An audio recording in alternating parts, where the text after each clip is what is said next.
Hello. सबसे पहले गुजरात के सभी भाइयों बहनों माताओं बुजुर्गों सब लोगों जो ये लोग प्रोग्राम देख रहे हैं सब लोगों को मेरा नमस्कार। और पिछले कई महीनों से मैं लगातार गुजरात आ रहा हूँ। लोग बहुत दुखी हैं गुजरात के। पिछले 27 साल से बीजेपी की गवर्नमेंट है, उनमें बहुत अहंकार आ गया है। वो सुनते ही नहीं है किसी की। वो कहते हैं कि क्या कर लेंगे लोग हमारा, लोगों के पास तो ऑप्शन ही नहीं है। कांग्रेस को वोट देंगे तो हम कांग्रेस के एमएलएस को खरीद लेंगे, हमें काम करने की क्या ज़रूरत है। आम आदमी पार्टी पिछले कई दिनों से जनता के सामने जनता के मुद्दों के ऊपर चर्चा कर रही है। हम एक पॉजिटिव कैंपेन चला रहे हैं। हम ये बता रहे हैं कि अगर हमारी सरकार बनेगी तो हम महंगाई से कैसे आपको छुटकारा दिलाएंगे, बेरोज़गारी से कैसे छुटकारा दिलाएंगे, युवाओं के लिए क्या करेंगे, महिलाओं के लिए क्या करेंगे, किसानों के लिए क्या करेंगे। आज हम लोग शिक्षा और स्वास्थ्य की गारंटी देने आए हैं। गारंटी मतलब कि अगर हम काम ना करें तो हमें अगली बार वोट मत देना। तो मैं बाद में बात करूंगा। आज मेरे को बहुत खुशी है कि दुनिया के सबसे अच्छे शिक्षा मंत्री, ये मैं नहीं कह रहा, ये न्यूयॉर्क टाइम्स ने बोला है, अमेरिका के सबसे बड़े अखबार के फ्रंट पेज के ऊपर, जहाँ पे दुनिया के राष्ट्रपति और प्रधानमंत्री, दुनिया भर के राष्ट्रपति प्रधानमंत्री अपनी फ़ोटो देखने के लिए तड़पते हैं, वो न्यूयॉर्क टाइम्स के फ्रंट पेज पे मनीष सिसोदिया जी की फ़ोटो छपी और उन्होंने कहा कि दुनिया के सबसे अच्छे शिक्षा मंत्री हैं। आज मैं उनको साथ में लेके आया हूँ। गुजरात के बच्चों का भविष्य हम कैसे बनाएंगे, गुजरात के बच्चों को हम कैसे अच्छी शिक्षा देंगे, पहले ये उस पर बात करेंगे, फिर मैं आऊँगा। बहुत बहुत धन्यवाद माननीय मुख्यमंत्री श्री अरविंद केजरीवाल जी, साथ ही गुजरात के आम आदमी पार्टी की बहुत विश्वसनीय मेहनती लीडरशिप और मीडिया के सभी साथी। जैसा कि हम सब जानते हैं कि भारत को विकसित देश बनने के लिए एक बहुत शानदार शिक्षा व्यवस्था की जरूरत है। बिना शानदार व्यवस्था के, हर बच्चे के लिए शानदार शिक्षा व्यवस्था के बिना भारत विकसित देश नहीं बन सकता। भारत दुनिया में नंबर 1 देश नहीं बन सकता। मुझे बहुत खुशी है कि माननीय श्री अरविंद केजरीवाल जी के नेतृत्व में दिल्ली में एक शिक्षा क्रांति शुरू हुई और उनके नेतृत्व में और उनके मार्गदर्शन में, उनके विजन पर चलते हुए आज दिल्ली में दिल्ली के हर बच्चे के लिए फ्री शानदार विश्व स्तरीय शिक्षा सुनिश्चित की गई है। दिल्ली में पैदा होने वाले हर बच्चे के लिए आज शानदार शिक्षा उपलब्ध है।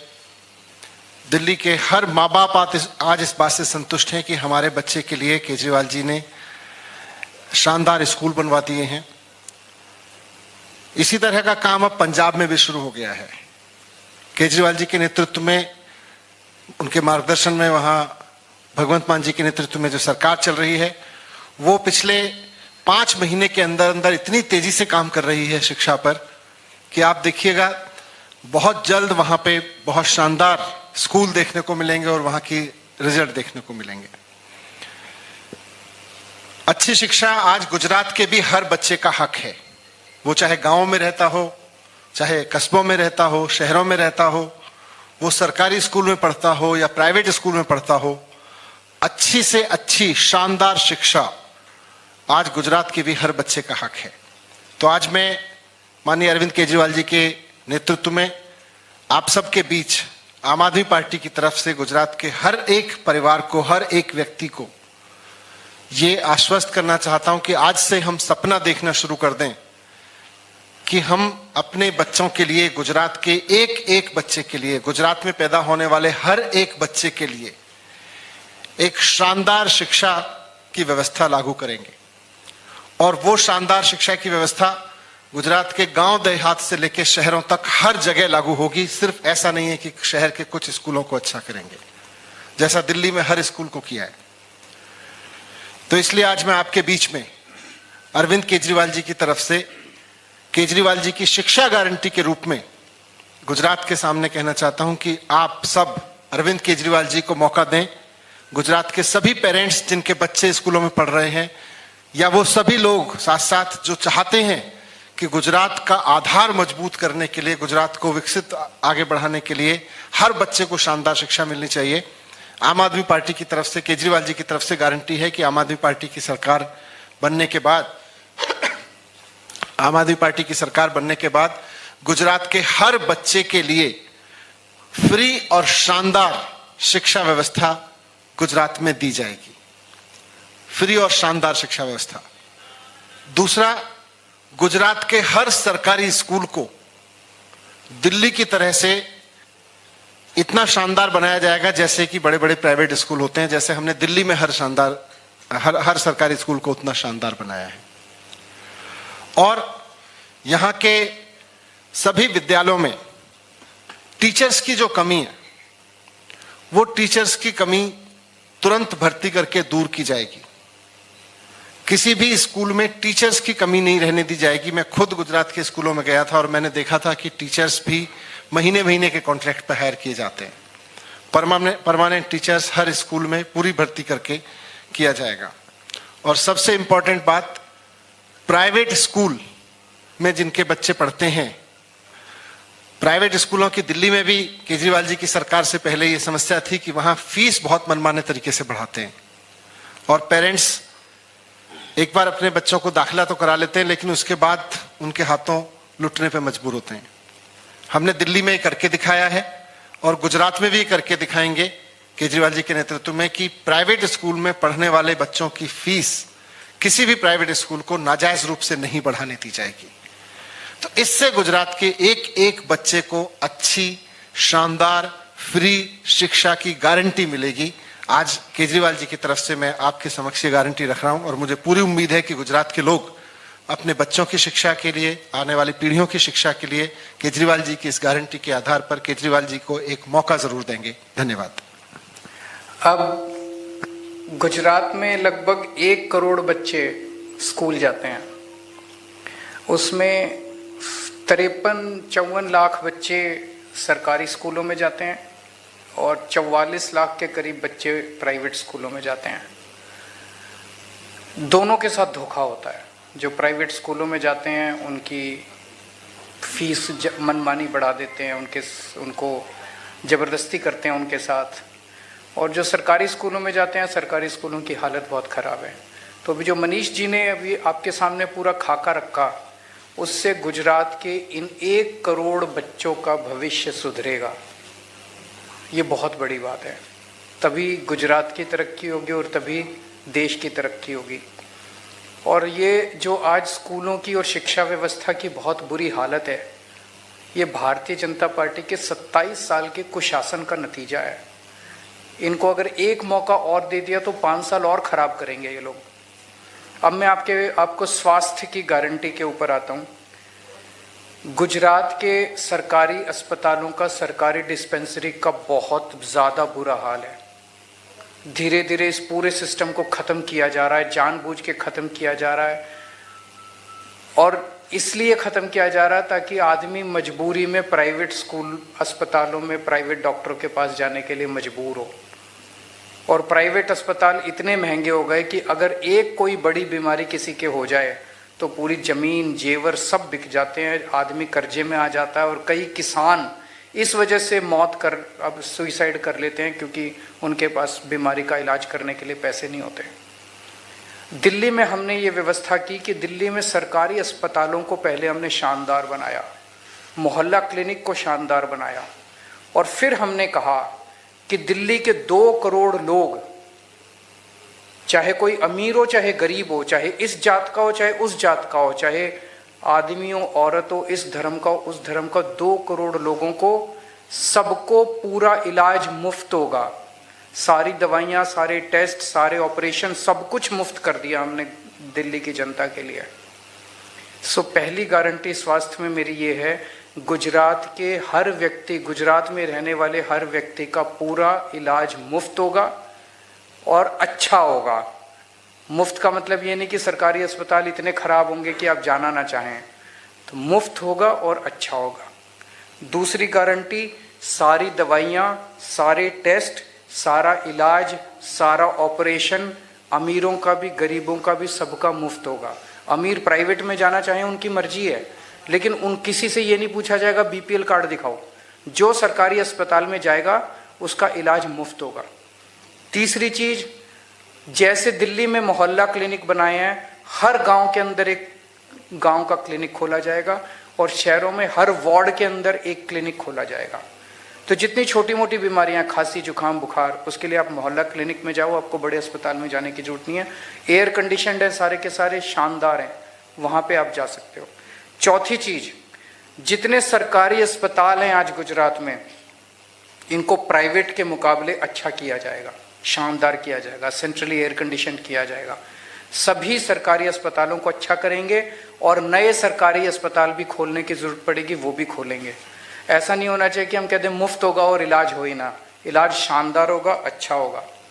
और आखिरी चीज, दिल्ली में हमने एक स्कीम बनाई है, अगर किसी का भी एक्सीडेंट होता है उसका पूरा इलाज हम मुफ्त कराते हैं, चाहे उसका प्राइवेट में कराना पड़े। अगर सीरियस एक्सीडेंट हो जाए और सरकारी अस्पताल में नहीं हो सकता तो बेस्ट से बेस्ट प्राइवेट अस्पताल में उसका इलाज कराते हैं, सारा खर्चा दिल्ली सरकार देती है। अभी तक पिछले 3 साल में 13,000 लोगों की हम जान बचा चुके हैं इस स्कीम के तहत। क्योंकि एक्सीडेंट होता है, लोग कोई उसको उठा के नहीं ले जाता अस्पताल, उसे लगता है मैं अस्पताल ले गया तो मेरे पल्ले पड़ जाएगा। हमने कहा आप अस्पताल ले जाओ, उसका सारा खर्चा हम देंगे, बस अस्पताल में ले जाके उसको एडमिट करा दो। तो ये 5 गारंटी आज मैं स्वास्थ्य के क्षेत्र में दे रहा हूँ। एक दो चीज़ें और बात करना चाहता हूँ। अभी थोड़े दिन पहले मैं आया था, लगभग महीना 1.5 महीना पहले, तो कई सारे पूर्व सैनिक, एक्स सर्विसमैन धरने पे, प्रदर्शन पे बैठे हुए थे। तो उनकी एक डिमांड ये थी कि जो गुजरात का रहने वाला व्यक्ति सेना में शहीद हो जाता है बॉर्डर पे, तो उसको उचित मुआवजा नहीं मिलता। दिल्ली में हम लोग, दिल्ली का रहने वाला अगर कोई भी व्यक्ति फौज में है और काम कर रहा है और बॉर्डर पे शहीद हो जाता है, हम उसको 1 करोड़ रुपए देते हैं। तो उस टाइम मैंने उनके बिहाफ पे मैंने ऐलान किया था कि हमारी सरकार बनेगी तो हम उनको 1 करोड़ रुपए देंगे। मुझे बेहद खुशी है कि कल गुजरात सरकार ने ऐलान किया है कि वो भी अपने पूर्व सैनिक, कोई भी शहीद होगा तो उसको 1 करोड़ रुपए की राशि देगी। मैं इसके लिए गुजरात सरकार का आभार व्यक्त करता हूँ। लेकिन एक डिमांड और है मेरी। हमारी दिल्ली में जो स्कीम है उसमें सैनिक भी शामिल हैं और पुलिस वाले भी शामिल हैं, क्योंकि पुलिस भी अपनी जान जोखिम में डाल के उनको बचाती है। तो अगर कोई पुलिस वाला भी किसी ऑपरेशन में शहीद हो जाता है, उसके परिवार को भी मैं खुद उनके घर जाके 1 करोड़ का चेक दे के आता हूँ। तो गुजरात पुलिस के भी कर्मचारियों को इसमें शामिल किया जाए 1 करोड़ रुपए वाली स्कीम के अंदर, कि अगर गुजरात पुलिस का भी कोई व्यक्ति शहीद होता है तो उसको भी 1 करोड़ मिलेगा। दूसरी चीज, ये मैं नहीं कह रहा, ये जनता कह रही है कि ये जो 1 करोड़ इन्होंने ऐलान किया है, इन लोगों की मंशा नहीं है करने की। 3 महीने बाद चुनाव है इसलिए कर रहे हैं, क्योंकि बाकी किसी भी राज्य में नहीं किया इन्होंने, बीजेपी वालों ने मध्य प्रदेश में भी नहीं किया, हिमाचल में भी नहीं किया, यूपी में नहीं, गुजरात में किया क्योंकि 3 महीने बाद चुनाव है। तो जनता ऐसा कह रही है कि इनकी मंशा नहीं है करने की। पहले 1 लाख रुपए देते थे, अभी तक वो भी देते नहीं थे, कागजों में थे, लोगों को धक्के खाने पड़ते थे 1 लाख रुपए लेने के लिए भी। मेरा ये निवेदन है गुजरात सरकार से, अगले 10 दिन के अंदर पिछले 5 साल में जितने भी शहीद हुए हैं लोग, उनको सबको 1-1 करोड़ रुपए की राशि दी जाए, ताकि जनता को भरोसा होगी कि आप देंगे, आप झूठा ऐलान नहीं कर रहे। और अगर गुजरात सरकार नहीं देती तो हमारी सरकार बनने के बाद 10 दिन के अंदर, सरकार बनने के 10 दिन के अंदर 5 साल में जितने गुजरात के रहने वाले शहीद हुए, उन सबके परिवारों को हम 1-1 करोड़ रुपए की राशि देंगे। एक बात कि स्टेट ट्रांसपोर्ट के जो एम्प्लॉयज़ हैं, स्टेट ट्रांसपोर्ट में जो काम करने वाले हैं, उनकी तनख्वाह बहुत कम है। जो कच्चे कर्मचारी हैं उनकी तनख्वाह बहुत कम है। वो प्रोटेस्ट कर रहे हैं, वो बहुत ज़्यादा कंडक्टर हैं, ड्राइवर हैं, वो बहुत ज़्यादा दुखी हैं, मेरे से मिलने के लिए आए थे। मैं ऐलान करता हूं कि हमारी सरकार बनने के 1 महीने के अंदर उनकी जितनी मांगे हैं वो सारी मांगे पूरी की जाएंगी। सभी गुजरात सरकार के स्टेट ट्रांसपोर्ट डिपार्टमेंट के सभी ड्राइवर्स, कंडक्टर्स और दूसरे कर्मचारियों से उनसे निवेदन करता हूँ कि जब आप बसों में चल रहे होते हैं, एक एक यात्री को बोलो कि अब बदलाव चाहिए गुजरात को, अब बदलना है। एक एक यात्री को बोलो कि इस बार झाड़ू पे वोट डालनी है। सारे ड्राइवर, सारे कंडक्टर लग जाओ, 3 महीने का टाइम है। सब लोग एक एक यात्री को, हर बस के अंदर एक एक यात्री को बोलो और खड़े होकर सामने बोलो कि इस बार झाड़ू पे वोट डालनी है। आपका काम करने की जिम्मेदारी मेरी है। आपकी तनख्वाह 1 महीने के अंदर हम बढ़ा देंगे। Thank you. कोई क्वेश्चन है तो बताइए। One by one. आपको बीजेपी से कोई संदेश मिला है? आपने ऐसा जिक्र किया है कि बीजेपी ज्वाइन कर लो। हाँ, एक बार ही बता रहे हैं। मेरे लिए भी बहुत शॉकिंग था कि मेरे पास मैसेज आया कि 2 मैसेज थे, 2 पार्ट थे उस मैसेज के, कि एक तो आपके खिलाफ जितने ईडी के, सीडी के, सीबीआई के केस चल रहे हैं, इनको सबको खत्म कर दिया जाएगा, और दूसरा है कि आप बीजेपी ज्वाइन करके, पार्टी तोड़ के बीजेपी ज्वाइन कर लीजिए और हम आपको सीएम बना देंगे, क्योंकि हमारे पास में कोई सीएम कैंडिडेट नहीं है वहां पे दिल्ली में, भारतीय जनता पार्टी में। तो मैंने कहा भाई, ये सीबीआई, ईडी जितने केस चल रहे हैं, इनकी सच्चाई तो मैं जानता हूं, क्योंकि ये सारे केस फर्जी हैं। मैं एक ईमानदार आदमी हूं। इनफैक्ट मैं अरविंद केजरीवाल जी की टीम में हूं ही इसलिए कि मैं एक कट्टर ईमानदार आदमी हूं। मैंने अब तक सारा काम ईमानदारी से किया है, कट्टर ईमानदारी से किया है।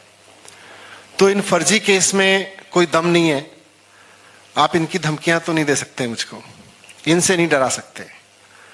और रही सीएम कैंडिडेट बनाने की बात, सीएम बनाने की बात, तो मैंने स्पष्ट किया कि मेरा सपना सीएम बनना नहीं है। मैं यहां राजनीति में सीएम बनने के ख्वाब लेके नहीं आया।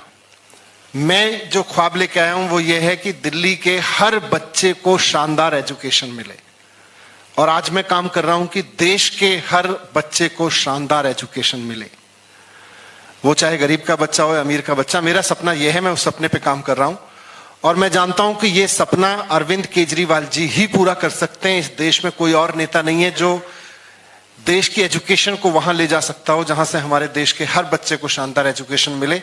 तो मैं ये भी आप भूल जाओ कि मैं किसी सीएम कैंडिडेट बनने के और सीएम बनने के चक्कर में यहां हूं। मैं तो अरविंद जी के साथ हूं। अरविंद जी मेरे राजनीतिक गुरु हैं। उन्हीं के मार्गदर्शन में, उन्हीं के आदेशों पर, उन्हीं के डायरेक्शंस में दिल्ली में काम किया है और राजनीति में काम किया है।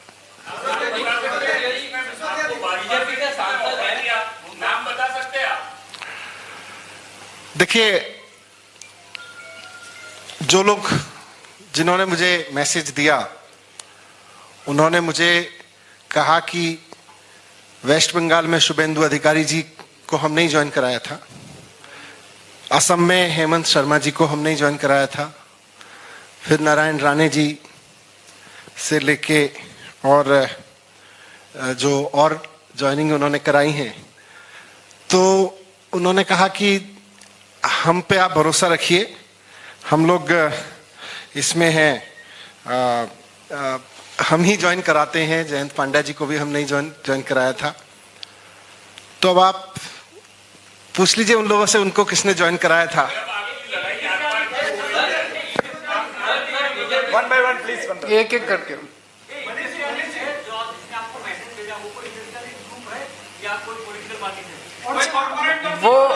वो छोड़ दीजिए, आप चिंता मत कीजिए। ये तो वही लोग बताएंगे ना कि उनको किन्होंने ज्वाइन कराया था। मुझे, मेरे पास जो लोग आए उन्होंने दावा किया। लोगों से भी पूछ लीजिए आप। 2 सवाल है मेरे। पहला सवाल ये है कि हर्ष संघवी जो हमारे यहाँ के गृह राज्य मंत्री है, आपके ट्वीट को लेकर उन्होंने ट्वीट किया है कि पहले ये तय कीजिए कि आप भगत सिंह की संतान है या महाराणा प्रताप, क्योंकि 2 ट्वीट में अलग अलग है। हम दोनों। दूसरा सवाल ये है कि वो जानना चाहते हैं कि कौन सा राजपूत समाज नाराज है। आपने लिखा है राजपूत समाज नाराज। मैं शहीद भगत सिंह का फॉलोअर भी हूं, मैं महाराणा प्रताप की दिलेरी बहादुरी का फॉलोअर भी हूं, मैं गांधी से लेके सरदार पटेल तक सबको अपना गुरु, अपने पिता तुल्य मानता हूं और उनको अपने जीवन का आदर्श मानता हूं। पूरे देश में लोग नाराज हैं। एक मिनट, जिस व्यक्ति को पूरे देश की शिक्षा व्यवस्था सौंप देनी चाहिए, जिस व्यक्ति ने 5 साल के अंदर करिश्मा करके दिखा दिया, मौजूदा रवायती पार्टियां 70 साल में जो काम नहीं कर पाई और जिस व्यक्ति ने वो काम करके दिखा दिया कि सरकारी स्कूलों को शानदार बना दिया, इस देश के गरीब बच्चों को भविष्य दे दिया, उस व्यक्ति पे सीबीआई की रेड कराते हो तुम लोग? शर्म नहीं आती तुम लोगों को? और फिर ये अनर्गल बातें कर रहे हो। ऐसे व्यक्ति को तो भारत रत्न मिलना चाहिए। पूरे शिक्षा व्यवस्था, प्रधानमंत्री जी को बुलाना चाहिए, उनको कहना चाहिए भाई जो भी पार्टी हो, पार्टीबाजी करने थोड़ी, देश का विकास करना है। मनीष जी बैठिए, हमें बताइए कैसे शिक्षा व्यवस्था ठीक करें। ये होना चाहिए था। ये जो इस तरह की बातें कर रहे हैं, सारे समाज नाराज हैं। राजपूत भी नाराज हैं, ब्राह्मण भी नाराज हैं, बनिए भी नाराज हैं, एससी भी नाराज हैं, एसटी भी नाराज हैं, अमीर भी नाराज हैं, गरीब भी नाराज हैं, औरतें भी नाराज हैं, आदमी भी नाराज हैं। सब नाराज हैं कि मनीष सिसोदिया को गलत तरीके से सताया जा रहा है। उनको अब 3-4 दिन में इनको गिरफ्तार कर लेंगे। गिरफ्तार, 1 मिनट, गिरफ्तार करने का क्या नतीजा होगा? 3 महीने 4 महीने तक शिक्षा व्यवस्था सफर करेगी। किसके फायदे में है ये? पूरा केस फर्जी है। किसको फायदा होगा? हम काम रुकने नहीं देंगे, लेकिन थोड़े दिन के लिए बाधा तो पहुंचेगी। इससे देश का भला होगा क्या?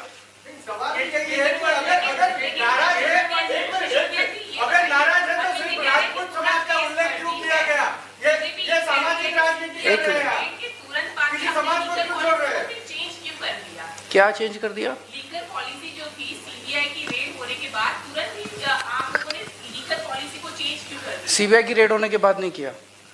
1 अगस्त को किया था। उसका कारण है 850 दुकानें खुलनी थी दिल्ली के अंदर। एक एक करके 350 दुकानें खुल पाई, 500 दुकानें नहीं खुल पाई। जिस तरह से केंद्र सरकार और सारी एजेंसीज दबाव डाल रही थी हमारे अफसरों के ऊपर, अफसरों ने उस पॉलिसी के तहत नई दुकानें का ठेका करना, नीलामी करने के लिए मना कर दिया। एलजी का दबाव था, पुलिस का दबाव था, सेंट्रल एजेंसीज का दबाव था। वो पॉलिसी बहुत अच्छी है, हम किसी के साथ भी डिबेट करने के लिए तैयार हैं। हमारे पास ऑप्शन नहीं थी। अगर हम वो नहीं करते, सारी दुकानें बंद हो जाती और वहां पे नकली दारू बिकनी चालू हो जाती, जैसे आज गुजरात के अंदर है। इसलिए हम पुरानी वाली पॉलिसी पे चले गए। पुरानी पॉलिसी में 100 कमियां हैं, लेकिन कम से कम नकली दारू तो नहीं बिक रही है।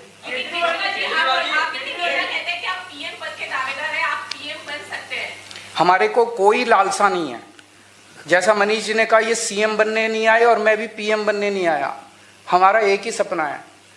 75 साल हो गए हमारे देश को, अभी तक हमारा देश पिछड़ा क्यों रह गया? हमारे बाद जो देश आजाद हुए वो हमसे आगे चले गए। सिंगापुर आगे चला गया, जापान आगे चला गया, जापान तहस नहस हो गया था, जर्मनी तहस। हम पीछे क्यों रह गए? वो इन्हीं लोगों की वजह से रह गए। अगर इनके भरोसे, तो अब हमारे पास हमें सबको मिलकर देश को आगे बढ़ाना है। मेरा एक ही सपना है, भारत को दुनिया का नंबर 1 देश देखना है। वो नेता और पार्टियां नहीं कर सकते। आप सब लोगों के साथ मिलकर 130 करोड़ लोगों को एक साथ मिला के और इस देश को नंबर 1 बनाएंगे। गुजरात में सरकार बनेगी तो क्या यहाँ भी लीकर मुक्त करेंगे? नहीं, बिल्कुल नहीं करेंगे। हम जो पॉलिसी आज नशाबंदी की चल रही है, वो नशाबंदी की पॉलिसी लागू रखेंगे, लेकिन गैर कानूनी शराब का धंधा नहीं करेंगे। वो धंधा करते हैं, 10,000 करोड़ की दारू का धंधा करते हैं, ये उनका धंधा है। हम अपनी पार्टी को गैर कानूनी शराब बेच के नहीं चलाएंगे।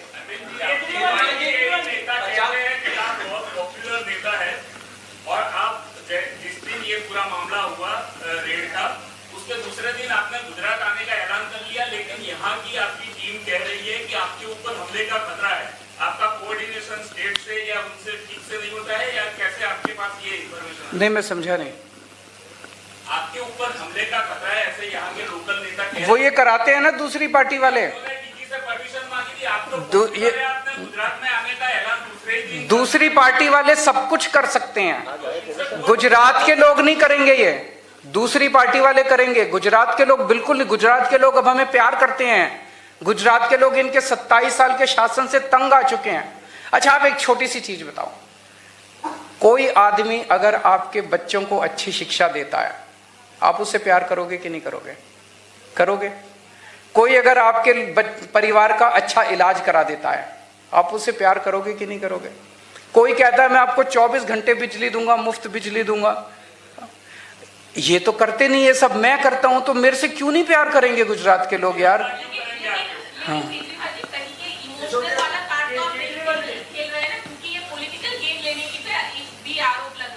वो तो आरोप लगाते रहेंगे, उनको मत सुनिए आप, गुजरात की जनता को सुनिए। गुजरात आज ये सारा, मैं आपसे एक पूछता हूं प्रश्न, ये सारा रेड वेड अब अचानक क्यों चालू हो गई?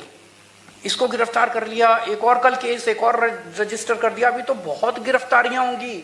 ये सब गुजरात के चुनाव की वजह से, दिसंबर में खत्म हो जाएगा, दिसंबर तक हो रहा है बस, ये दिसंबर तक चुनाव हो जाएगा गुजरात का। गुजरात में भारतीय जनता पार्टी की जमीन खिसक रही है, इनका 27 साल का शासन खिसक रहा है। अभी मनीष भी गिरफ्तार होंगे और भी कई हो सकता है, मेरे को भी करने, क्या करेंगे क्या नहीं करेंगे, कुछ भी कर सकते हैं। Last question,